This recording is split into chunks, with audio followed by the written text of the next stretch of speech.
When you think about First and Second Amendment, and you think about the divisive nature that we're in as or period that we're in here as a country, what gives you hope? Is there anything that gives you hope for the future for our kids and grandkids? Because that's something I think about quite a bit. Oddly enough, and you had some really great points in there, and I want to say that L ambush, that's a whole piece right there. You should write that piece. That is a I great way will. to describe that. I've never heard it described that way, and that's fantastic. The thing that I think gives me hope is the cynicism of Gen Z, as odd as that sounds. Like I'm on the young. I think you and I are on the younger end of Gen X, and we're just gonna skip millennials. God love them. We're gonna pray for them. We're gonna skip those millennials. But Gen Z, there's something about this generation that makes me smile. And maybe it's just my kids and all their friends, but they hate social media. They can't stand it. My youngest is like, I see these people every single day. Why do I want to talk to them, on my off periods? And it's funny to hear him talk about it like that. And my oldest is kind of the same way. He's like, it's, people they go out and make fools of themselves for likes, and everyone is so cynical about it. And it's not just my kids, all of their friends, they talk the exact same way.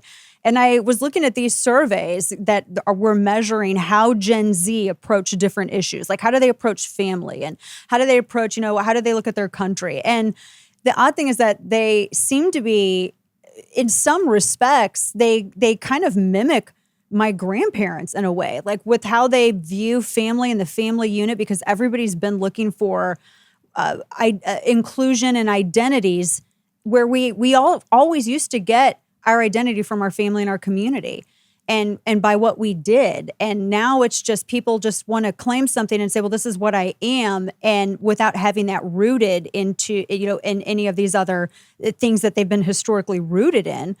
And so there's this thing with Gen Z where a couple of surveys that I've read, they were returning to that, returning to family. I saw this, another story, the younger millennials don't want to live in the cities anymore. They want to go to small towns and actually be able to buy property and afford homes. And the pandemic is like really accelerating that. So there's something that's happening in American culture where I think it's ascending to this shriek where people are just done. They are just finished with oversensitivity. They're finished with everyone else assuming the absolute worst about the other person and their intentions and motives.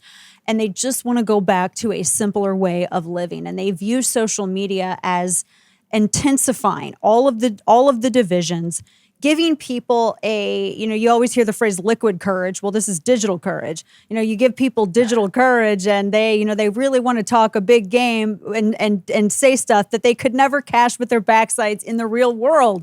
And it's given people this inflated sense of, I think, not self-worth, but just perception of self. And so that gives me hope because I see some of the stuff that they say. Their sense of humor gives me hope. Their rejection of just, coddling and everything else, just, I don't know, just gives me, and they like rock and roll. Like, so now there's this trend, according to my kids, where, and I forget what they called it. They love the like Miami Vice neon light art style. And there's a whole phrase that I can't even remember the name for, and they're going to light me up over this. And then my son was like, so have you heard of dark wave? And I just wanted to go, I felt like Bane, like I was born in this. You're merely adopting it. And they're actually getting into good music. And my husband and I don't know how to deal with this because, they're the kids. So they've discovered all of this. We've never heard of this, Jack. Right, Like we're right. dorks. We've never. So that's given me hope, and the fact that we can still go out and have an impact and we have our voices. You bring up something so important with social media, and I go back and forth on where I stand on so much of that because I obviously, I'm a conservative, but I have very libertarian leanings where it concerns business and economics and all this stuff. And just, my thing is I just want to be left alone.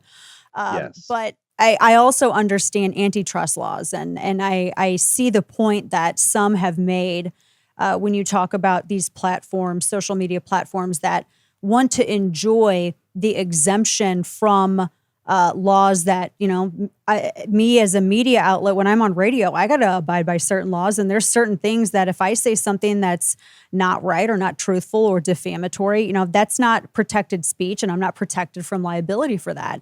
And I just think if platforms, there's an argument to be made for platforms, not as it relates to like Section 230 without getting too much in the weeds, but everybody should have to follow the same set of rules, right? Because we live in a republic. And isn't that what gives our rules strength? And it gives our republic strength. We're all equal in front of the law, and we're all equal under the law when we break it. And there shouldn't be exceptions like that. If there's going to be exceptions for one, then there should be exceptions for all. And then we got to talk about the strength of our republic. And we've gotten into some dangerous territory as it relates, I think, with some of the digital offerings out there. So definitely, you bring up such a great point with that. And I know that everybody's been kind of, slogging that out and having that conversation publicly, but some moves are going to have to be made for sure.